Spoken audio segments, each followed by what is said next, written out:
she is. I see. I wasn't sure whether I had to. Hey, Bill, how are you? Fine. How you doing? Okay, Heather.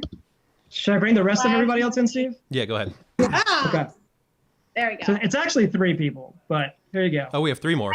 Okay. I went there. Well- I'm really sorry. My original name. Oh my God. It's the babies. It's gonna say it's the babies. No way. No. We've got The babies.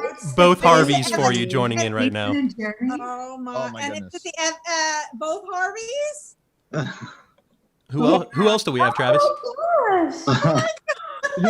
How's it going? Oh my gosh. Should I email Matt Shackman? And is that Evan? Hi, how's it going? Hi, Jeremy. Hi, Hey, Jeremy. guys. Oh my God. How's it going? Is that the babies? Yes, Yeah. the babies are here. That's so amazing. Nice to meet you. Nice to Right, meet I you. know. I'm Facebook friends with you. Yeah. Right? After lugging you around when you were a little baby. Do you Right. remember any of it? I don't, unfortunately. I wish I did. You owe me money. Ellen! You borrowed. There's the other one. You borrowed $10 from Yeah, me I once did. in a poker game, and I'll play you double or nothing now. How about that? okay. Wow. Hey, How's it Brooke. going? Yes. Did Here. anyone get a hold of Matt Shackman? Yes. So he cannot come. He can't make it. I tried. I even sent him the link. Just said maybe Oh, if you had okay. 20 minutes to pop on, but I did. I can, reconnect him, I can which was text awesome. Dennis Haysbert. I found a letter from Matt Yeah, I know, asking me to I know. write his college recommendation, which I did. Really? Oh my God, from Yale. Really? Yeah, Oh, I said, Mike, I knew you hated it there, but I'd really like to go.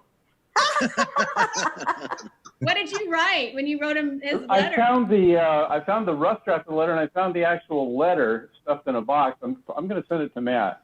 You He really said, should. "Don't worry, it'll be confidential. No one will see it." But he probably is fixing it at this.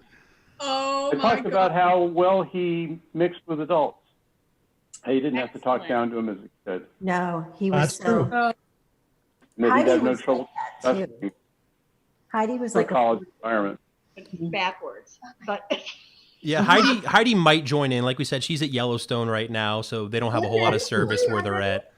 But let me give you guys a quick little intro of what we do. Okay. So the name of the podcast is Two Guys into Fridays, and what we do is we go back and we watch old days of TGIF exactly as it aired 30 years ago.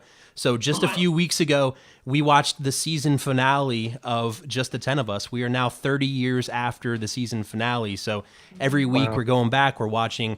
Right now it's Full House, Family Matters, Just the 10 of Us, Perfect Strangers, and we're just going to keep going as long as we can keep it going. So all of you guys have been a big part of these first 43 episodes that we've done right now.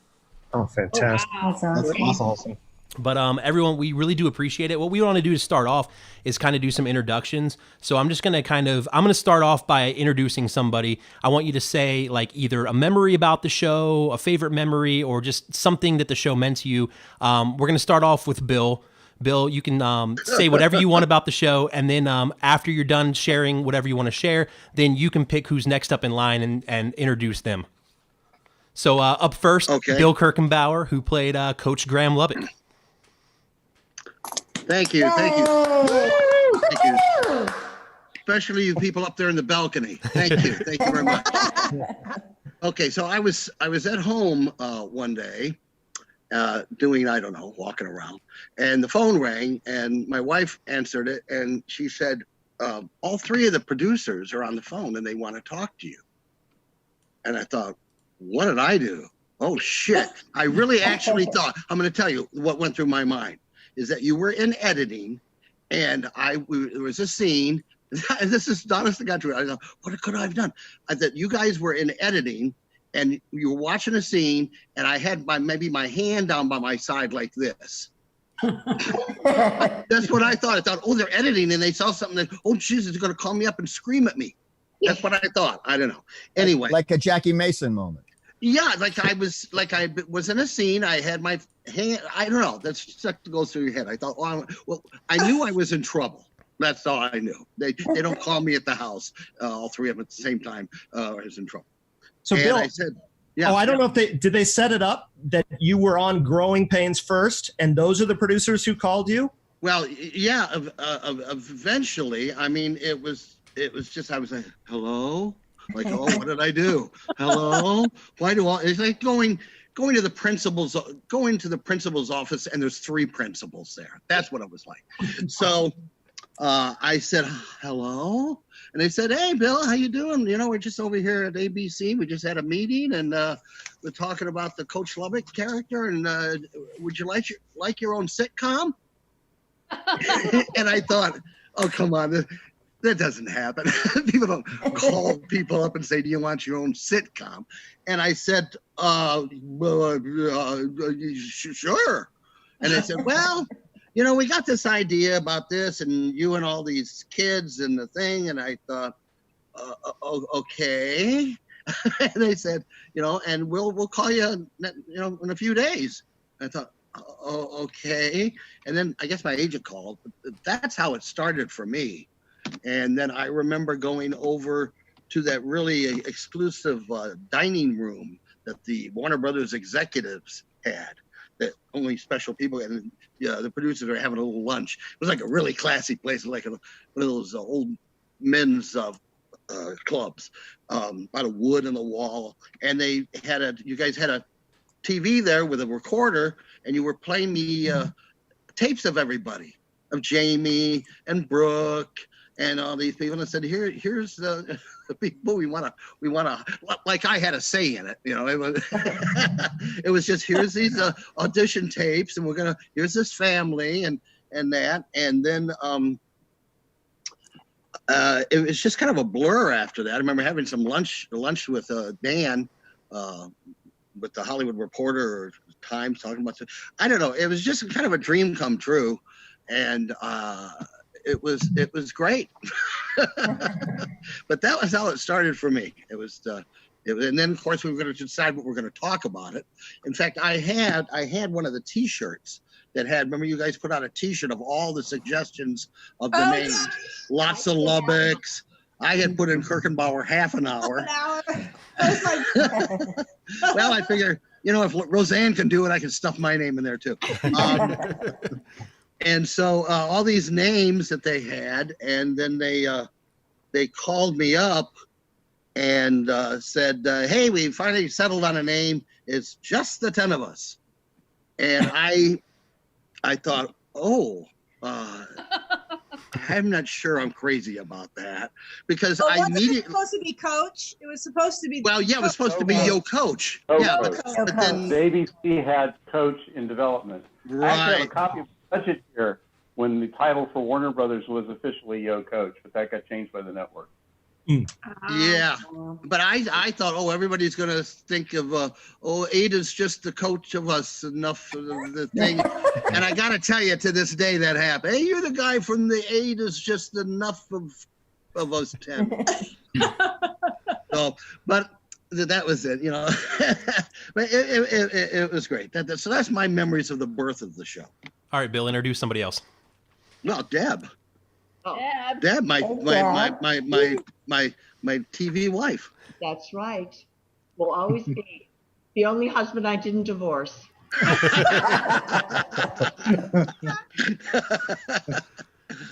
Yeah, I think my best memory is the entirety, the gestalt of the whole thing.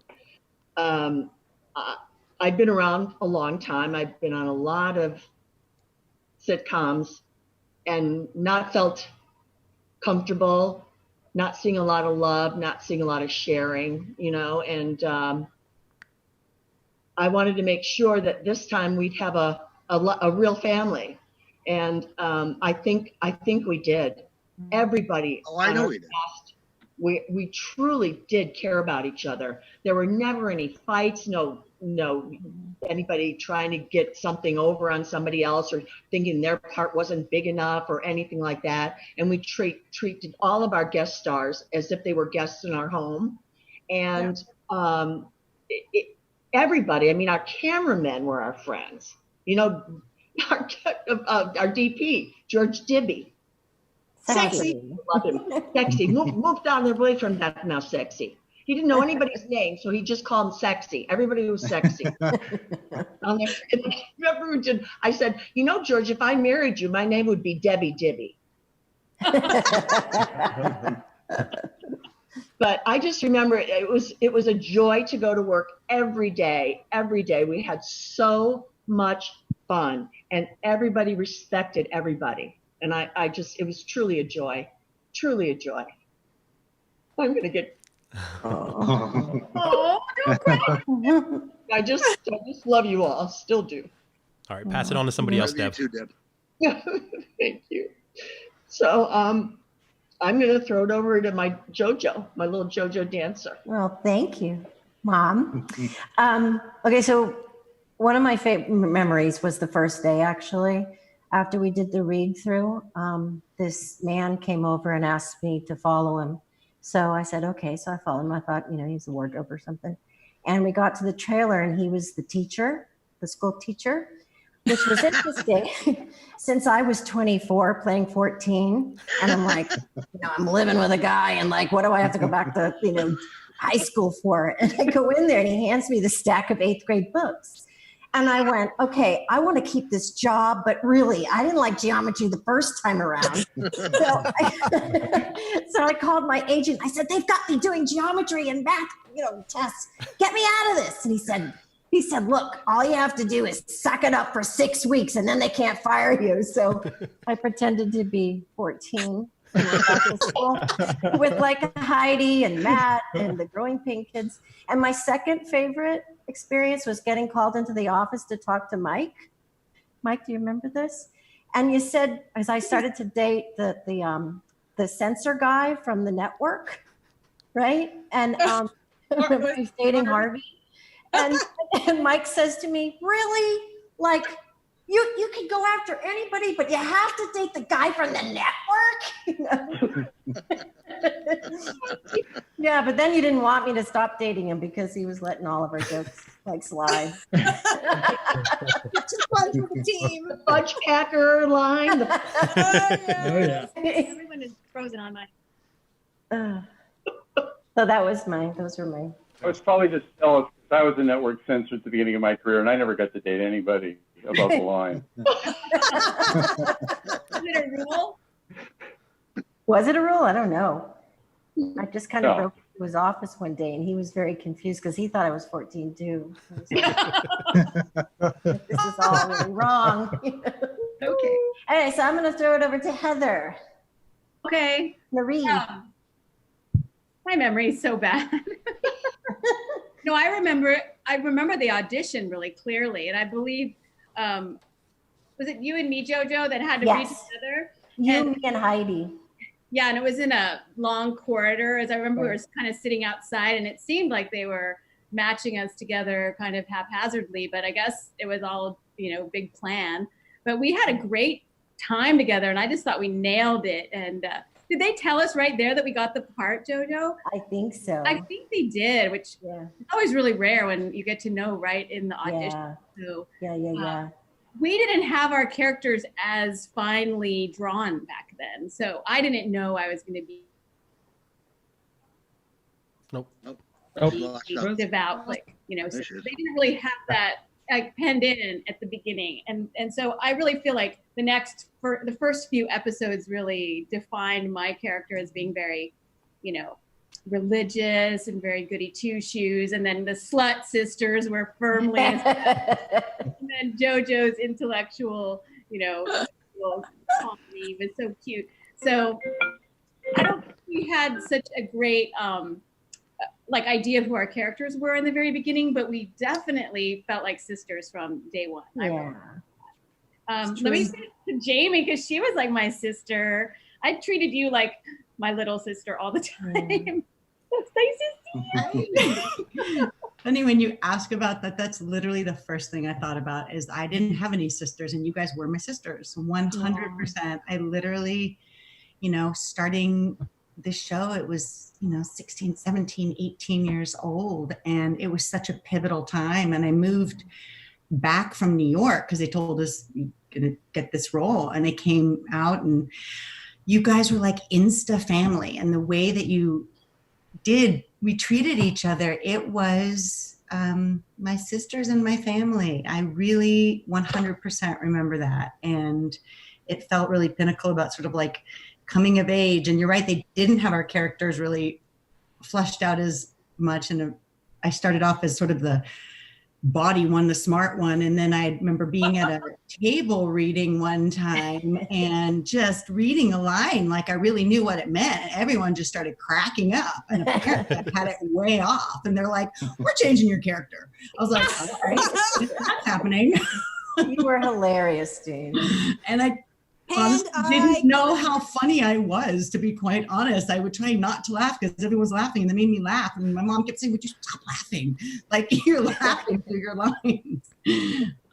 But it was, and then getting to perform and sing, the writers always kind of picked up pieces from our life and put them in the show. And that was such a joyful time to be able to express and sing and dance like that. That was a blast. So really precious time. I love it. I'm throwing it to Brookie. Oh my gosh. Yeah. It's hard to know where to even start because there were so many amazing memories from that show. And I always think that it always trickles from the top. So from, Mike Sullivan to Dan Gunselman and the writers, David Kendall, and producers, Tim O'Donnell, and I'm probably getting it all wrong, but it always trickled down from the top. And they were just really, especially with the young ones of us, really were so nurturing and taking us under their wing and letting us be us, but still just really making us all a family. And I always give credit to my harmonious because I'm telling you, she taught all of us girls how to behave. Always. Nurturing, gentle actors. And she took us and she said, you're going to be kind to every guest star we ever have, because when they're comfortable, it only makes our show better. And when we come in on Wednesday and all of the cameramen are here, you're going to say hello to every single one of them. And you're going to treat them with respect, and everybody is equal. And I will never forget that. And I went on to do 2 more ABC sitcoms, never had that experience again. And I don't think I ever will. If I ever do a sitcom again or whatever. Deb also told us, live like you're a starving actor. Do not spend your money because you never know when you'll need that. So don't go buying that new car, Brookie. No. That's the first thing I did. Remember, Deb, I went out and I got my what did you get? I got the Toyota, with a top down, right? Oh, right. What was that? Well, we were shopping at BMW and I said, no, forget it. And Deb was like, no, Toyota's fine. Oh, Jojo, you remember that time when we were at IKEA? Yes. Go ahead. That one. Go ahead, Joe. No, I want to tell them. No. Do you remember? We should throw it to Evan because he was. Yes. You were semi-regular, Evan. I throw it to Evan. Hey. Well, it was a fantastic experience. I'd worked a little bit like Bill on Growing Pains, and it was time for me to go off to college, and I went to Berkeley, but Mike said, come on over to this new show, Just the 10 of Us, do some episodes, and then it kept going. So I dropped out of UC Berkeley for a little while after I was shuttling back and forth, and just taking UCLA extension classes to keep up with my credits. And what were you going to do? You mean at Cal? No, yeah. What was your endeavor to eventually be? I got a degree in economics. I was good in math. Everybody from my high school goes to college. I had no appreciation for momentum at the time. We're wiser in terms of the biz. I would have just kept working. In fact, when Just the 10 of Us ended, I went right back up to Cal. I was like, I got to graduate in 4 years. I don't know why that was in my mindset. For getting into a good university, I was pretty dense. in the not so wise way. I had good math scores, but I maybe should have stayed in town, because I remember after I graduated from college, I came back to town and I took a meeting with my old agent, and they said, "What have you done lately?" Oh no! I was like, "What? What? I've got some credits. They're like, I don't think we can do anything for you." I was flabbergasted, but fortunately, I spent all my money from Just the 10 of Us on cocaine and houses. And Too? So I just started again from the bottom. It was great. David Kendall, Kevin Abbott, the Weinbergers, they all told me it's going to last forever. Just spend it. Just live your life. Gunselman Steve Marshall said the same. Michael said, no, that's not the way to do it, but I didn't listen to him. I have great memories of Matt and Heidi. I wish they were here too. Deborah's red boots. Oh yes. Your red boots. Red boots. And it was such a great special experience. Oh. Hey, since You were so funny. Too. And it was nice being on the soundstage right next to Growing Pains, so I could still coach everybody in acting on Growing Pains while acting on Just the 10 of Us.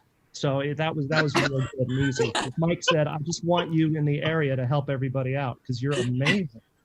Amazing. That's how I remember it. But Mike, do you remember it differently? I remember telling many actors, "Don't buy a house, don't buy a car." Yeah, we got none of Maybe us. we're sold into syndication. Then you spend the money. That's what happened to me. I went to him. Remember I said, Mike, who have yeah. in is it the Madman finale? Yeah, that's me. Oh, And I'm watching the Madman finale, and I go, "Oh my God, I know this guy." And you've got like the ultimate. This is the meaning of the whole show speech. Yeah, you were so. Use of awesome in that the end of the series there. Yeah, Mike. Mike, you again. Hey, since Jason and Jeremy don't have any memories from the show, does anyone have any memories of working with them on the show? What it was like working with a couple twins?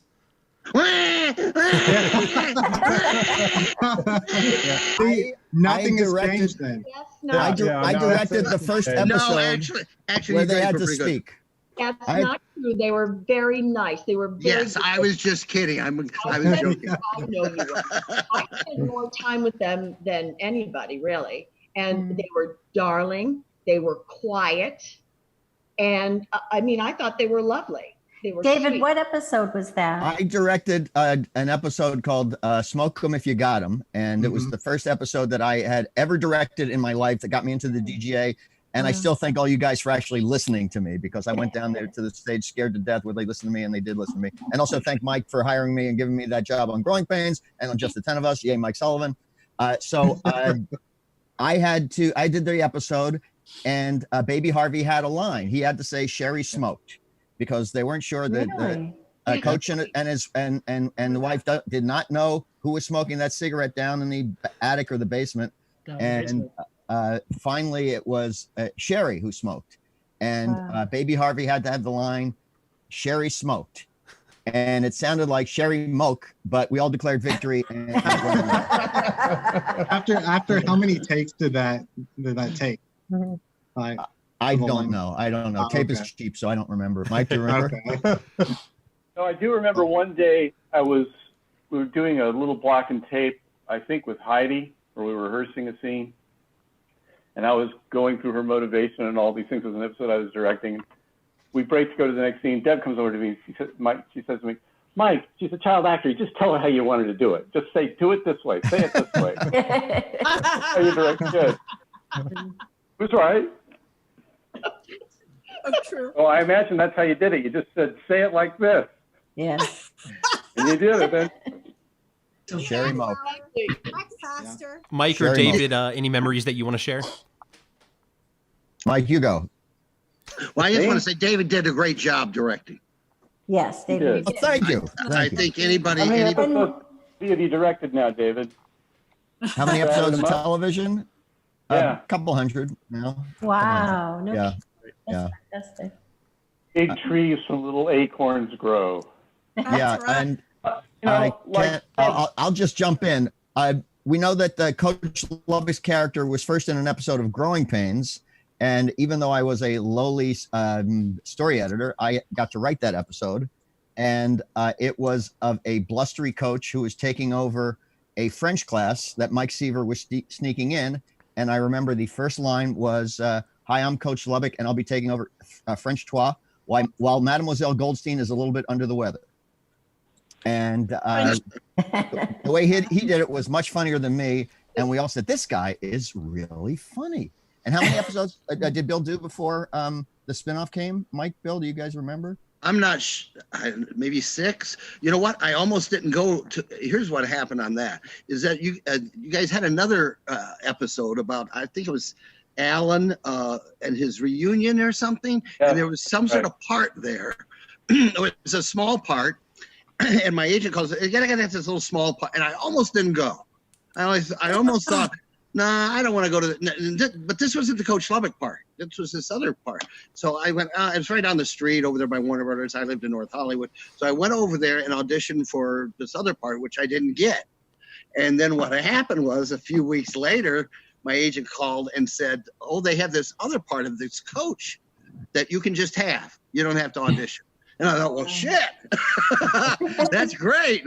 And so that's what happened from that. I almost didn't go to that. And when they say sometimes, you know, just because you walk away and don't get the part, doesn't mean you don't walk away and get the part, but maybe get another one. You know, it was Alan Thicke who suggested you to us. And you had worked with him on Wood Tonight, where he was a writer-producer, as I recall. Yes, he did. I owe a lot of my career to Alan. Wow. And he said, this guy is really funny, you know, and he wanted you in to audition for that one episode. And then when the coach part came up, that was kind of a no-brainer. And it follows from an old Brandon Tartikoff dictum. If you want to succeed in half-hour comedy, hire funny actors. So, well, thank you. A couple of the girls mentioned things that Deb taught them throughout the show. Did anyone else learn anything that helped them in either their acting career or in life from someone else, or just from being on the show in general? I don't know if I learned anything. I taught Dennis Haysbert how to act, and I taught Alan Thicke's son, Robin, how to sing. A lot of wisdom. Matt Shackman, I taught him how to direct. I was basically the go-to guy. Did other people learn from other people? No, just you, Evan. Just Why didn't you help me?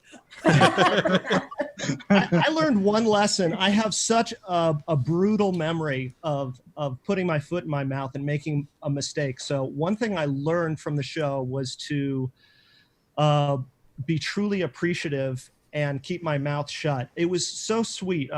Mike et al. Brought me over from Growing Pains, and I started off as just a recurring guest star, and I became, I guess, like a fractional regular or something. And we went into a table read, and I just still didn't feel like I was a regular. So I looked to the girls, and they'd all comment about the script, and I thought, oh, I should relax. I should feel more comfortable. I should talk about my character. And so I guess before we officially did the read, I started commenting about my character. And I guess I was saying, oh, I don't think Doosler would do that. I wonder if that's in Doosler's character. And so the next script revision came through, and it had notes, and it was written in the script. It's like, and if Doosler doesn't like this character, he could be written out of the script. And I was done. And I don't know if I called up Diane Young, the casting director, or emailed somebody, but I was like, oh, no. I'm so appreciative. It's just because I'm nervous and I don't know how to be here and just be relaxed. I'm so sorry.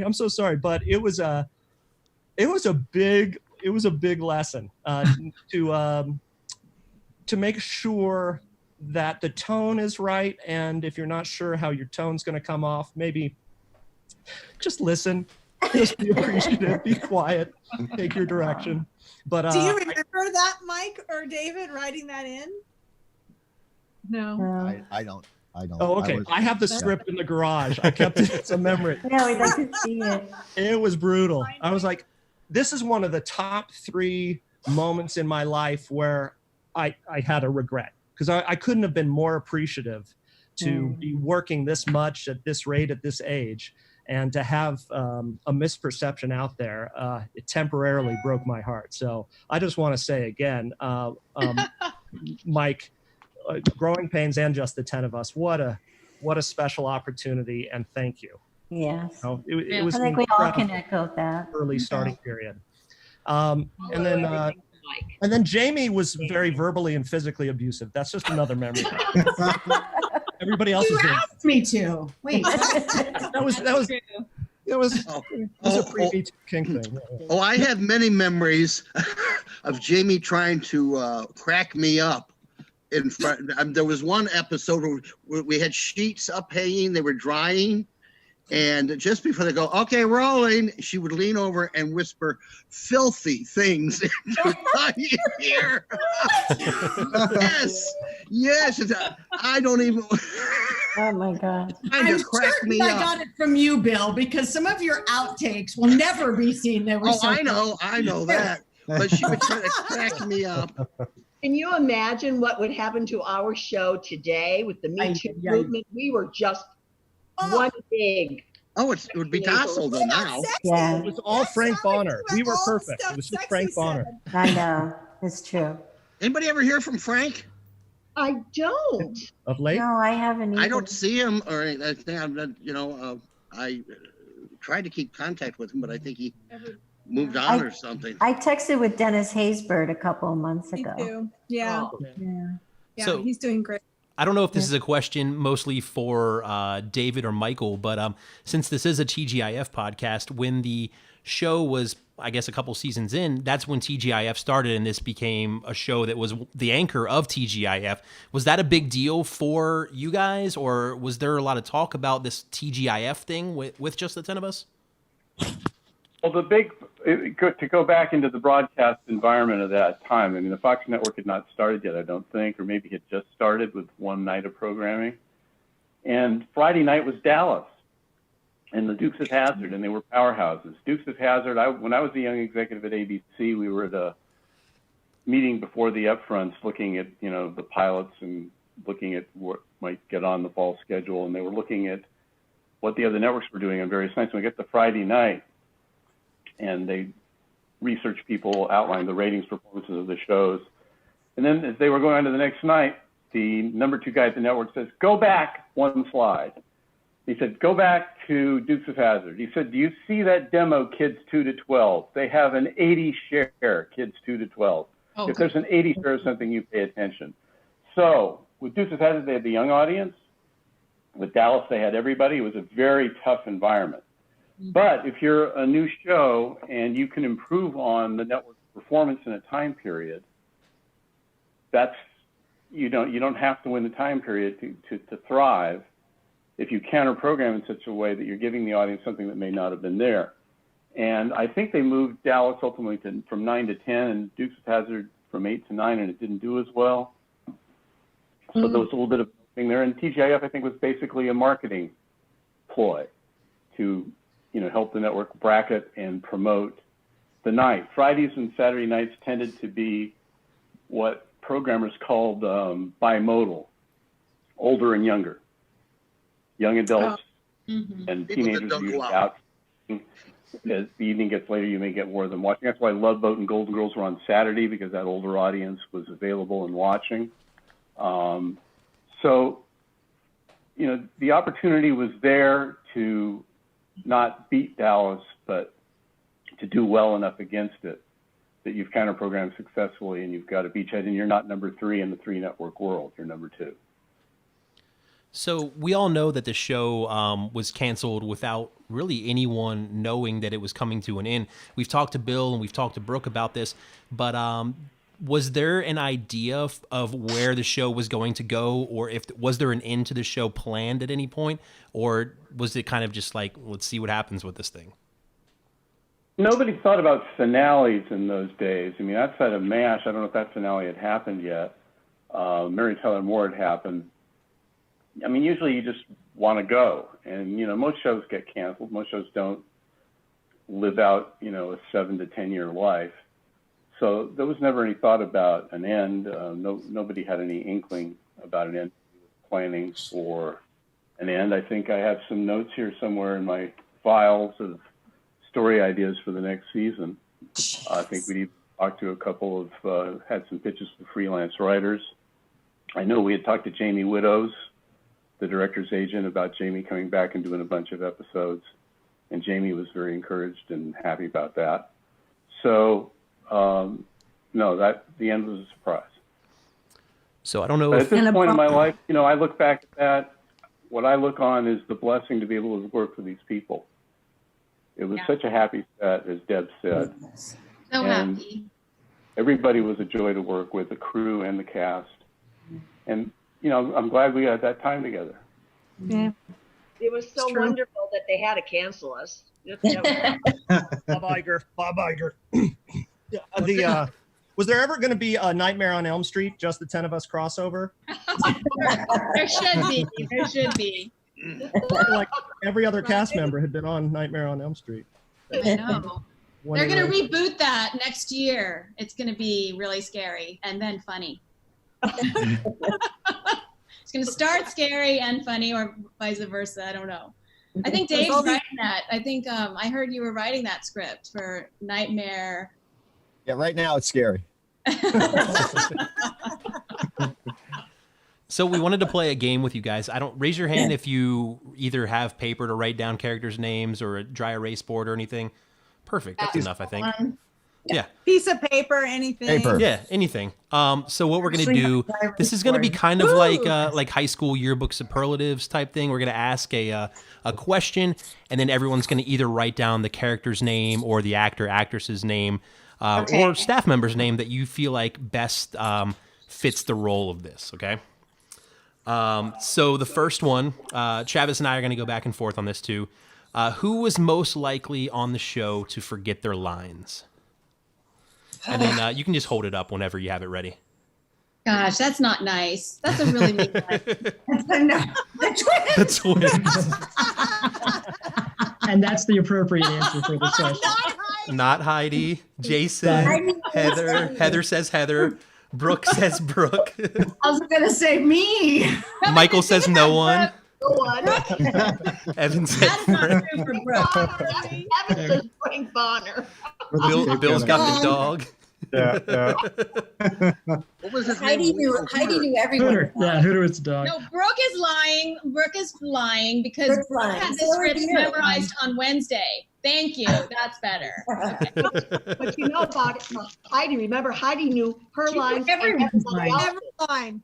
Heidi knew every line. She never made it into the year-end bloopers because No, she never She followed never up. messed up. And she knew the entire script with stage directions. Yeah. Yeah.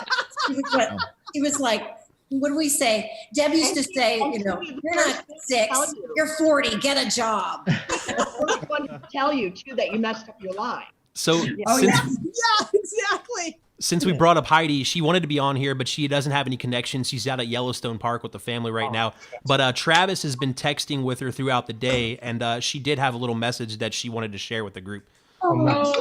Yeah, she was really sad that she couldn't make it, but she wanted to share this picture. Hold on, I'm still learning how to use Zoom, even though I use it all day. Give me 1 second. I'm gonna just share this picture. Ask me any question, you know I'm proficient in this. So So here's a picture of Heidi and her husband. They're at Yellowstone. Oh, wow. Oh, wow. Um, She just wanted to This say, is beautiful. Oh, what a beautiful just couple. want to give everybody her love, hugs, and well wishes. And she was gonna try to jump on. She still might. I'm still kind of texting with her right now. It's been a while since I've heard from her, so my guess is she's probably not in the best of places. But she wanted to send this picture of her and her husband there, and then Oh my just to God. prove where they are. That is a picture she sent me of Nice. Old Faithful. Did they bring a professional photographer with them to Old Faithful? I know. I know. Oh, there are some pretty amazing pictures that she has sent me of her and her family. I didn't want to post any that had kind of her kids and the rest of her family in here, but there's a great picture of her and a buffalo in the distance. So she's having a good old time in Yellowstone right Yes. That's great. That's so Yeah. great. now. Cool. So I'm going to ask a little bit of a friendlier question, I hope. Thank you. Who was most like their character on the show? So write it down. We'll share everyone's when they have it ready to go. Who was most like their character in real life? Wow. That's hard. No. Yeah, that's really hard. Everybody sort of. I'm gonna say I Bill. would say that too.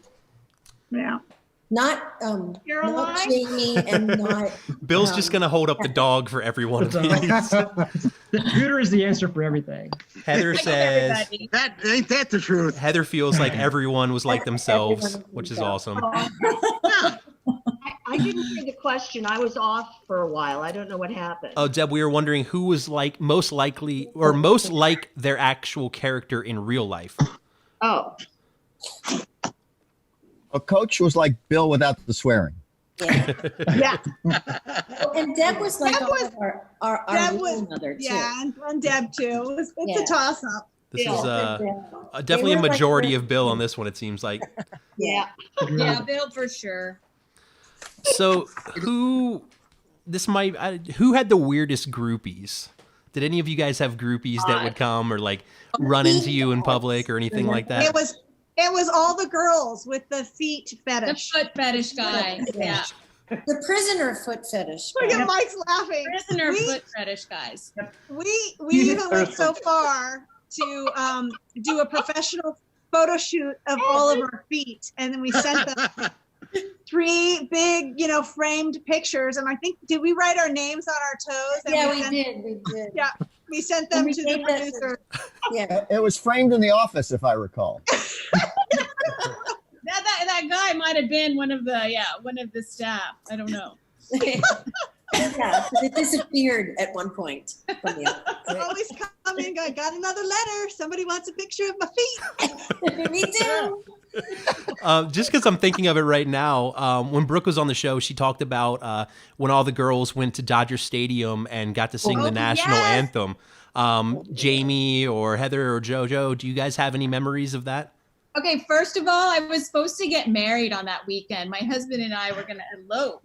And so I called Mike or somebody, I forget, and said, this weekend I might not be available. And they're like, oh, yeah, you're available because you're singing at Dodger Stadium. And I'm like, what?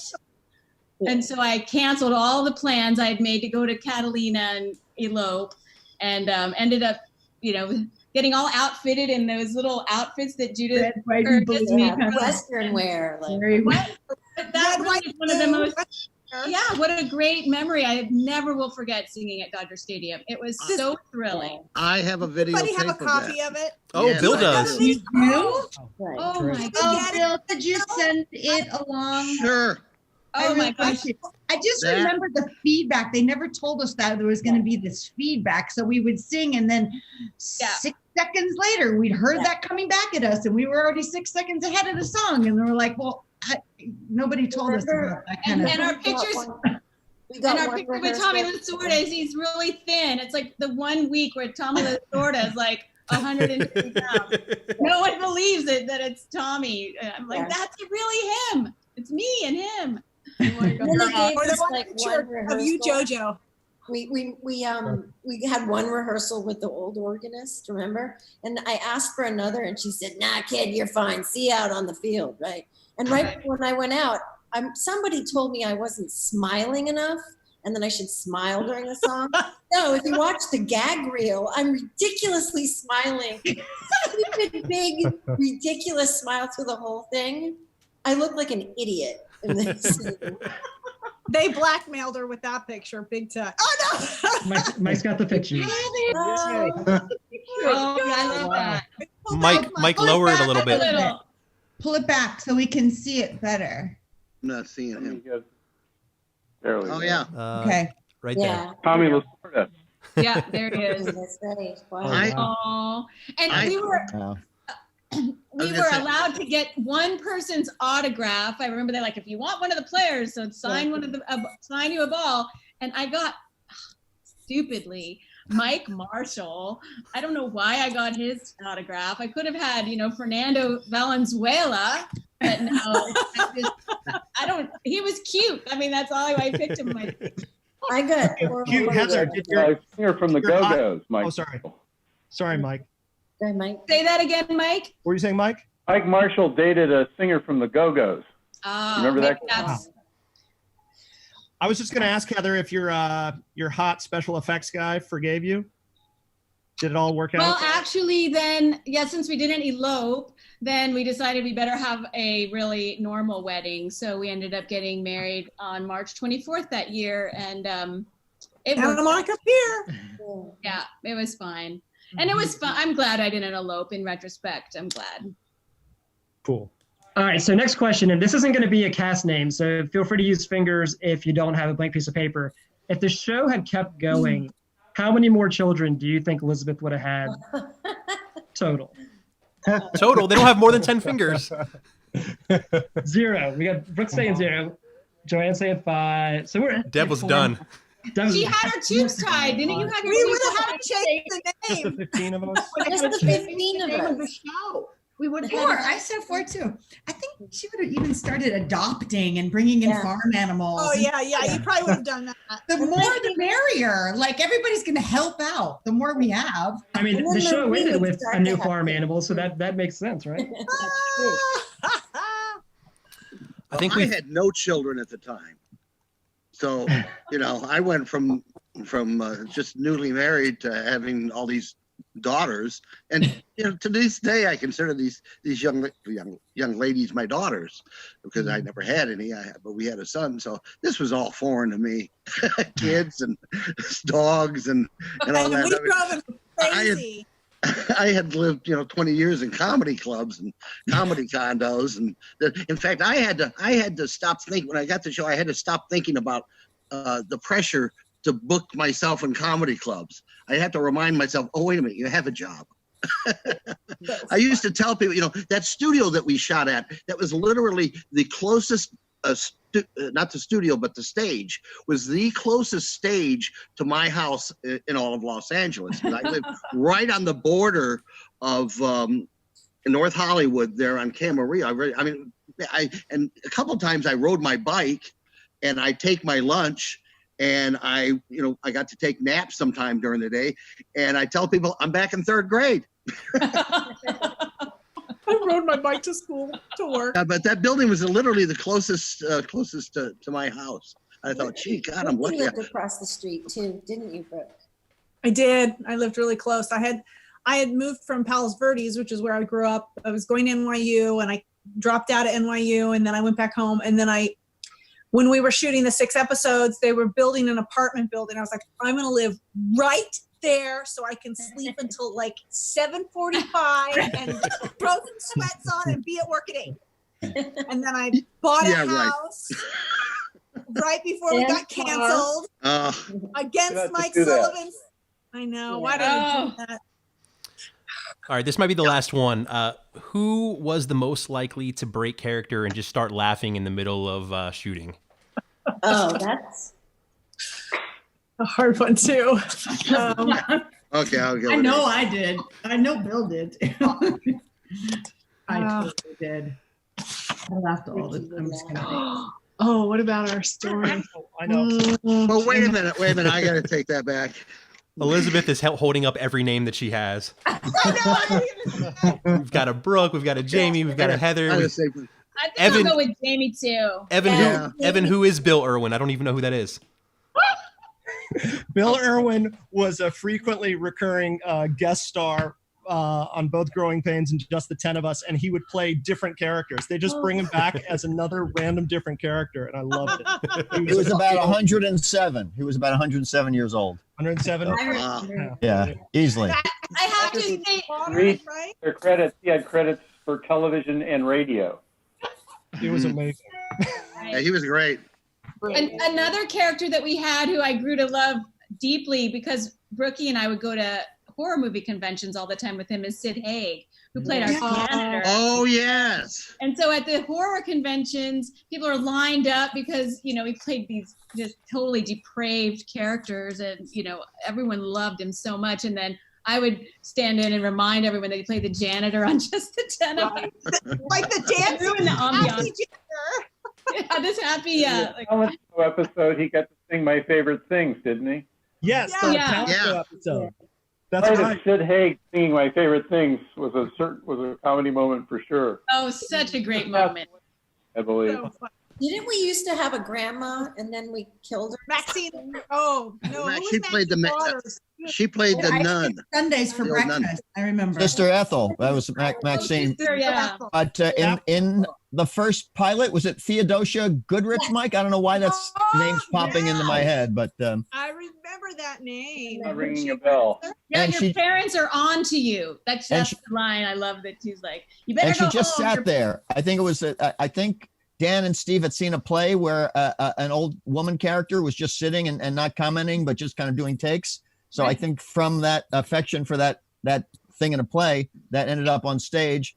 And I remember during notes, David Sachs, the studio executive, was about to bring it up, and either you or Dan or Steve said, "Yeah, we got it," and that was the last time we saw her. But it didn't work. It didn't work. Is that when Heather, you were the nun with the Dominica Nika son Yes. of them all? That was my favorite role. That was Dominique.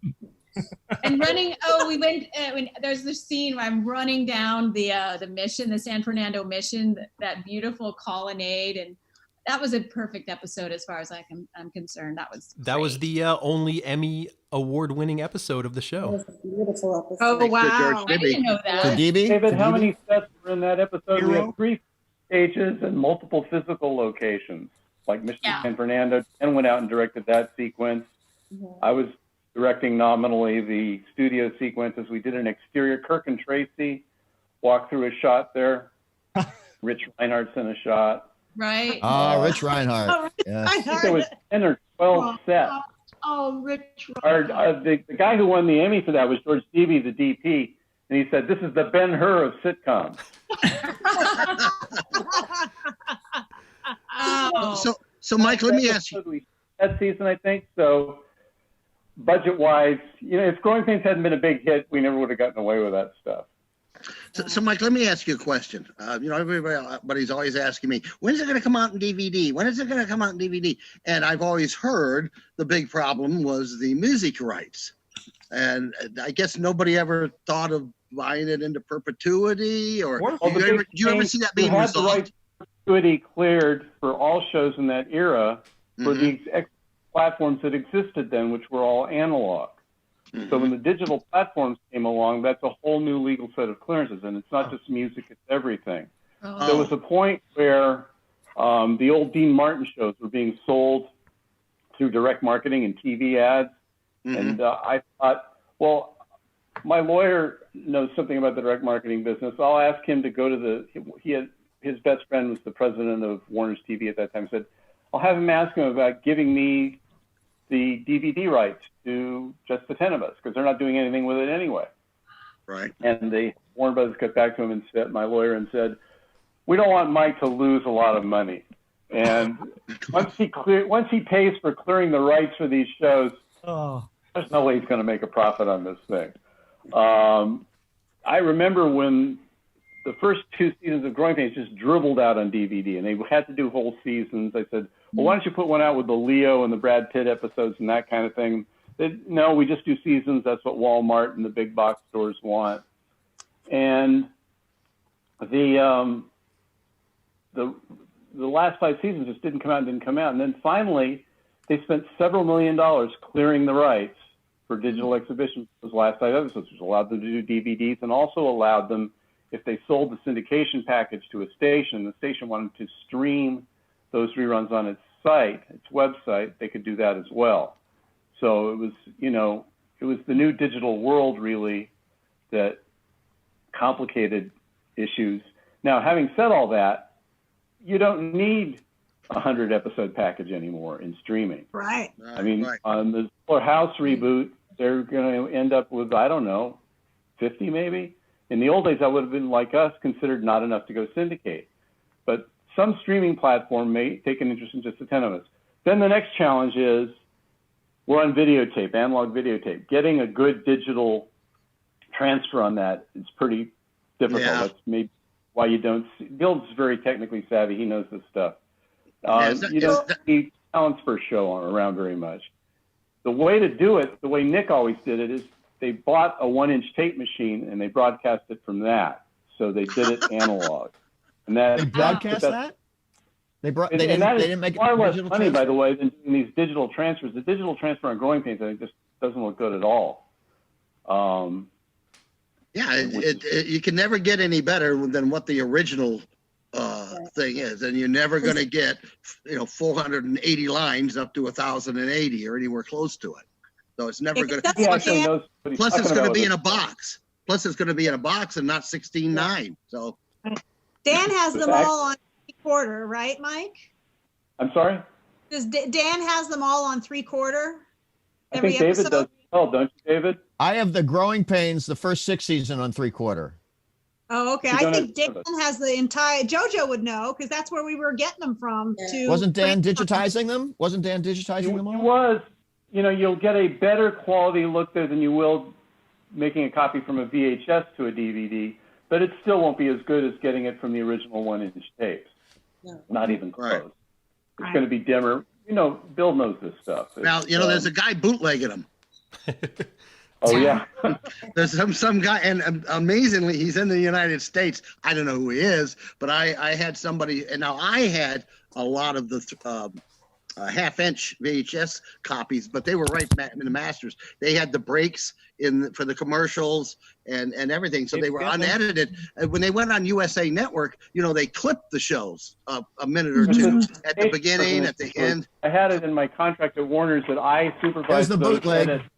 Oh, look, there's the bootleg. I just got a phone call from somebody at Warner Brothers saying, we've sold it to the USA Network. So I called up the guy at Warner's Distribution. I said, I understand you've sold the 10 of the syndication package. Who's editing it? He said, we just gave it to some editor and he did it. He said, and I said, well, how many runs of the show do they have? How many times can they show it? He said, they can show it till the sprocket holes break apart. I mean, he was using old words. But it wasn't exactly handled with care. And what they would usually do is they just hire some editor and he would delete the first scene in Act 2. That was usually a story recreation of some kind. So Heidi and Matt scene, little Heidi and Matt scenes usually were the first scene of Act 2, or what? Yeah. Is that the structure? I bought Deb, these. Do you remember what the term is there that you a go. DVD? Yeah, these are crappy DVDs that I bought at like a collectibles convention. The guy had all kinds of bootleg stuff. And it's from, they were taped off the USA when it was syndicated, and they made crappy DVDRs. And I made 12 cents off of it. Yeah, I'll send you 12 cents, Bill, because I think I'm behind on that. So I remember is these studios now are such big multinational corporations. The libraries that a Warner Brothers or a Comcast own, Disney, are so vast. They don't even, nobody there knows everything they've got, in their staff. They spared no expense. No labels or anything. So obviously, I think we should break in and get our tapes and take them away for take care of them. They're sitting in the dustbin of history. So we can't do a Just the 10 of Us show episode, anything, without talking about the Lubbock Babes. One of you has to have a good story to share about all the dancing and singing that happened in that restaurant. Hi. Bye. Hi. Bye. Oh my God. No stories? I think Jamie was definitely the best singer. I mean, yes, by hands down, and we all knew that from the get-go. And there was no I clung to her at all. We were hoping she would get all the songs, and but they had to pass them around a little bit. But she could just she had such a beautiful voice, so we were lucky. She carried us. My favorite was JoJo doing Sweeney Todd. Oh, so good. The demon butcher of Street Fleet. Fleet Street. That was a good one. Street. Well, Heather, you killed a guy on one of your episodes dancing in front of him. Yeah, I guess that guy keeled over. I didn't write any of that. I was always really embarrassed, but I'm I come to work prepared to do my job, so. You kill who you need to kill. I had to kill him. I killed him with kindness. So to wrap up. I remember the first one of those we did. You guys, almost the whole morning with the choreographer and with Steve Dorff, the composer. There was very little rehearsal. And we made the mistake of doing the first show live singing to track yes. rather than Yes. we really piled on the level of difficulty on that one. I know. They were all live, weren't they? We didn't pre-record. No, just did I a think pre-recording. talent show we were thinking. Oh, okay. The greatest thing you did for us was to get us a vocal coach. I remember Yes. that. It was so helpful. I was like, But it was a lot of fun. And Johnny Dark, I think, Bill, did you introduce us to Johnny, another stand-up comedian? oh, yeah. I don't think I introduced you, but he. I mean, I knew him, but I don't think I. Or No, I think you guys found him on your own. oh, we found him on Growing Pains. That's right, David. He was the DJ at the Dance 2 party. Oh, right. He was the DJ, and he showed up at the Jane Powell wedding episode too, if I recall, or the food fight episode. I remember him. So that's right, with Matt Perry. Yeah. That one. So to wrap things up with this, guys, I know everyone's had to have thought, like, where would their character have gone if there were a few more episodes of the show? So we talked to Brooke about this when she was on the show, and I think you said that you'd probably go to some stripper university or something like that. But did anyone else also think about where their character might have ended up? Well, Marie could have gone to the convent for a couple of years, but then I think she would have turned out just like her mom and had 10 kids or something like that. Married a nice boy like,